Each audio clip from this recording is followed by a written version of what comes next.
Rada sedim ob oknu in gledam travnik.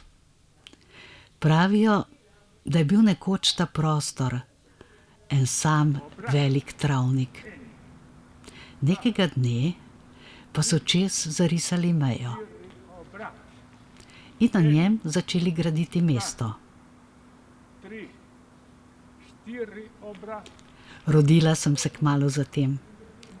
Mesto je hitro raslo in jaz skupaj z njim.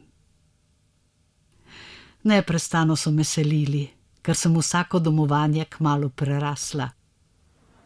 Danes stanujem v svoji lastni in prostorni hiši.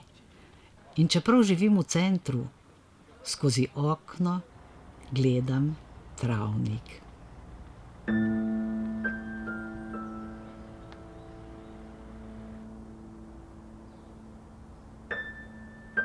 No, v resnici ne živim, ker nisem živo bitje. Vem pa, da sem. Mislim vsej, ker mi o življenju živo pripovedujejo moje varovanke, ki sicer tudi niso živa bitja, vendar pa zgolj predmeti tudi ne.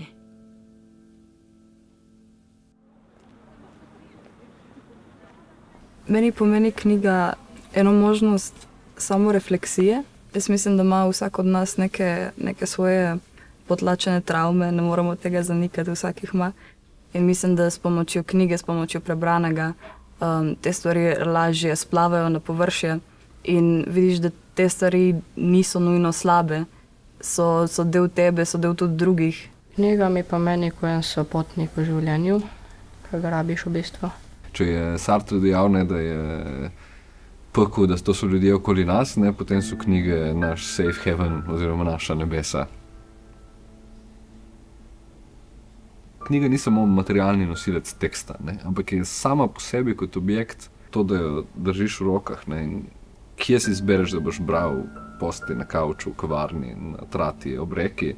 Da je sam ta ritual branja tisti, ki je zvezan s to posebno rečjo, ki nosi ime knjiga.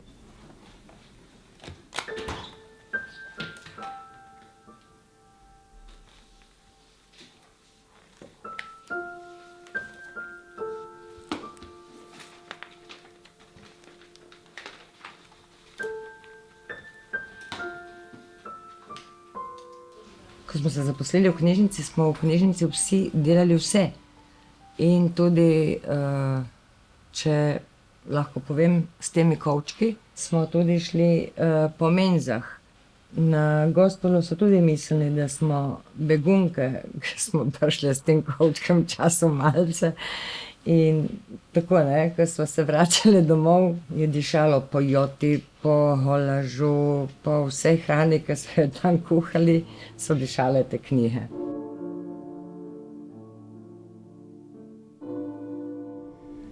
Ja, prostorska stiska je bila ves čas od ustanovitve 49. leta, ko je bila knjižnica formalno ustanovljena in ko se je preseljevala iz enega prostorčka v večji prostorček in potem toliko let obstala kot študijska knjižnica v pritličju stavbe Mestne občine Nova Gorica.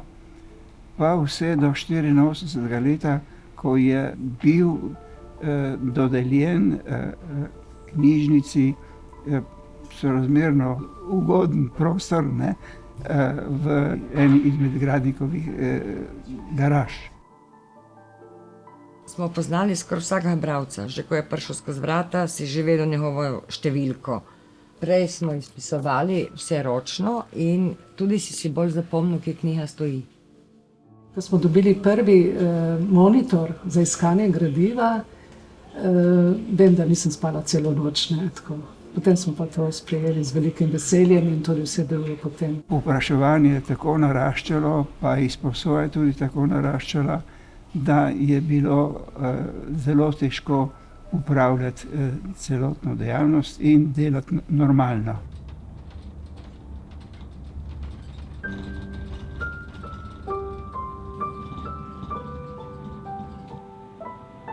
Pred več kot 40 leti smo pridobili prvi bibliobus, ta naš sedanji je 4.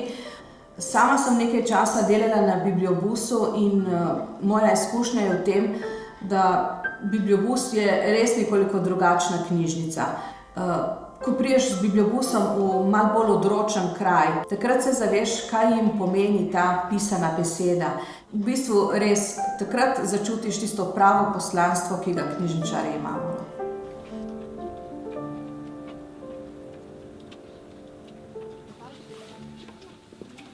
Najprej se usedemo in noge morajo biti čisto lepo sproščene in mehke. A gre? So mehke nogice? Ja. In ko so roke mehke, jih damo na...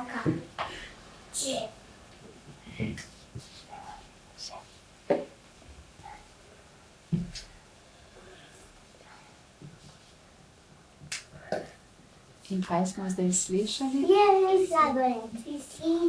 Tišino. Super, a ste slišali zdaj kaj tišino? In veste, kdaj rabimo tišino? Kadar imamo v roki? Petra klepca. Ja, tudi Petra klepca.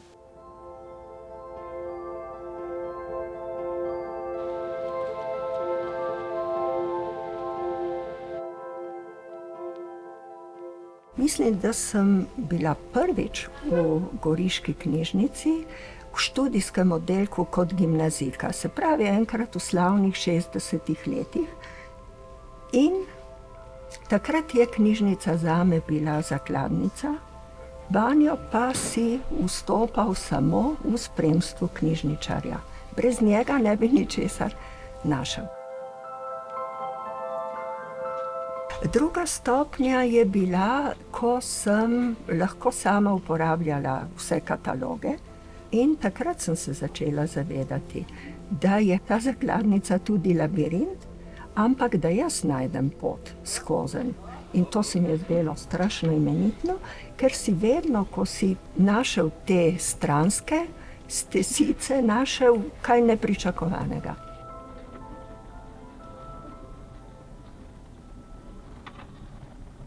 Nekatere knjižnice imajo še vedno, včasih so pa kar pogostoma imeli v nazivu knjižnica in čitalnica.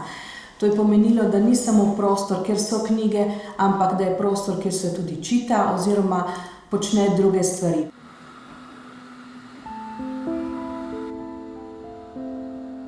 Danes je seveda so razmere nekoliko drugačne, danes imamo možnost pridobivanja informacij ne samo iz knjig, ne samo iz literature, ampak tudi iz drugih virov in predvsem je zelo močan vir internet.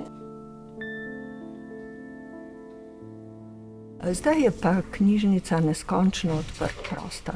Sploh si je težko predstavljati sebe v tem neskončnem prostoru, kjer je vse dostopno, ampak samo majhen del od tega zares potrebuješ. Ko sem v prvem letniku prvič hodila sem se počutila tako zgubljeno med temi policami, pa vsot je bilo nekaj in nisem vedela, kam točno sedati. Pol pa sem zmeri bolj začela prihajati sem, se zmeri bolj domače začela počutiti, tudi med ljudmi, med zaposlenimi tukaj. Mislim, da je eno res tako fajn in toplo vzdušje in tudi prostor sam po sebi je tako odprt, tako širok, te ne utesnjuje.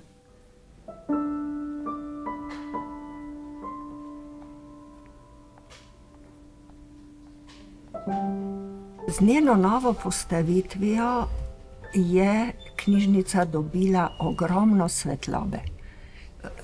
Prostor se je tudi vizualno odprl.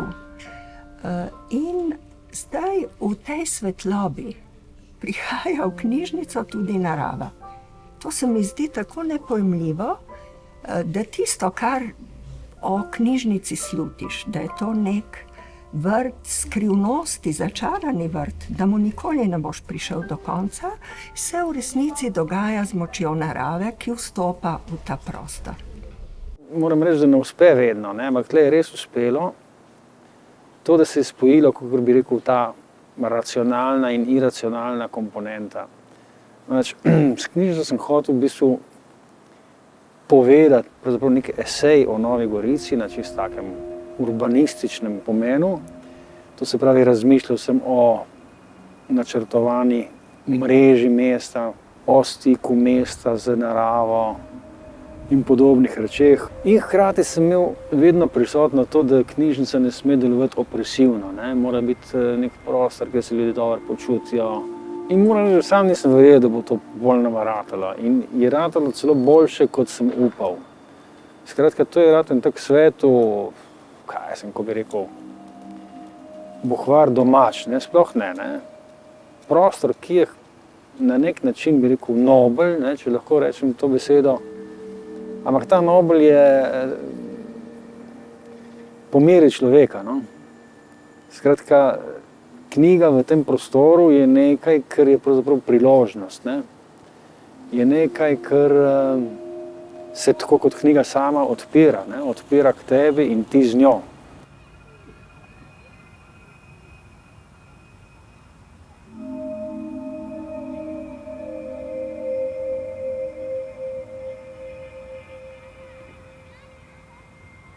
Glede poznavanja gradnje knjižnic kot enega izmed specialnih objektov, ne, glede na to svojo ne zaprtost, ampak odprtost, gre za prožnost, ki jo moraš imeti tudi v pohištvu, tudi v policah.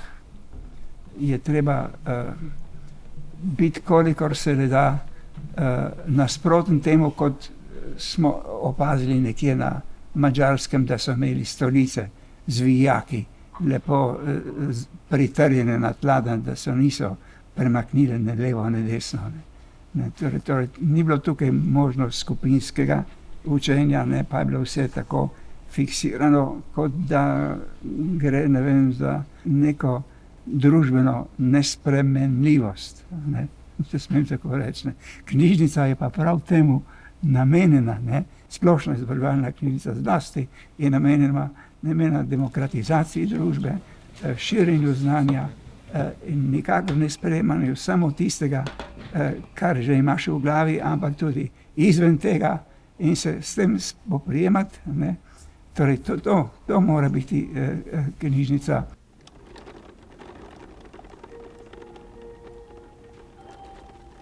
Cicero je zapisal, ne, da je hiša brez knjig kot telo brez duše. Ne. In enako se mi zdi, da velja tudi za mesto, ne, mesto brez knjižnice, kraj brez knjižnice, ne, to je kraj brez duha.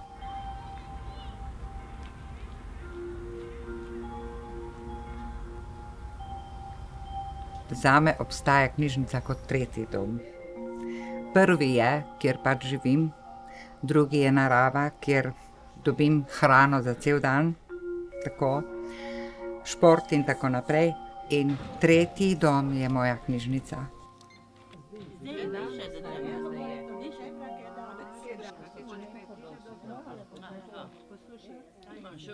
Prihajam sem, ker sem bolj motiviran.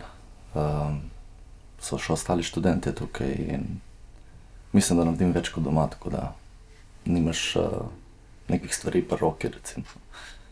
In se posvetiš temu bolj konkretno, no. Karkoli delaš. V tem primeru diploma zdaj. Knjižnice v sodobnem svetu namreč postajajo prostor druženja. Ne, da se knjige umikajo iz knjižnice, ampak v sodobnem času so knjižnice vedno večje in lahko rečemo tako, niso večje na račun knjig, ampak na račun tistega drugega. To je prostora, ki ga nudijo uporabnikom.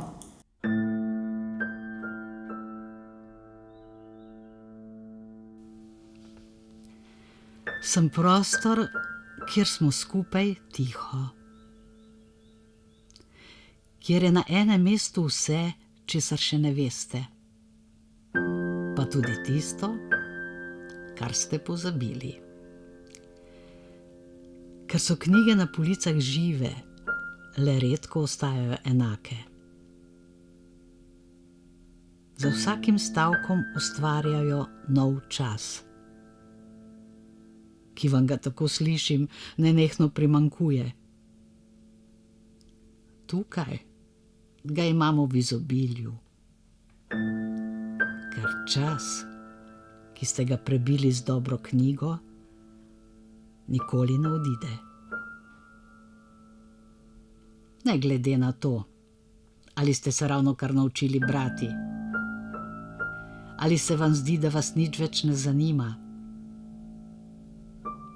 Šele vedoželjnost, draga, živa bitja vas dela žive.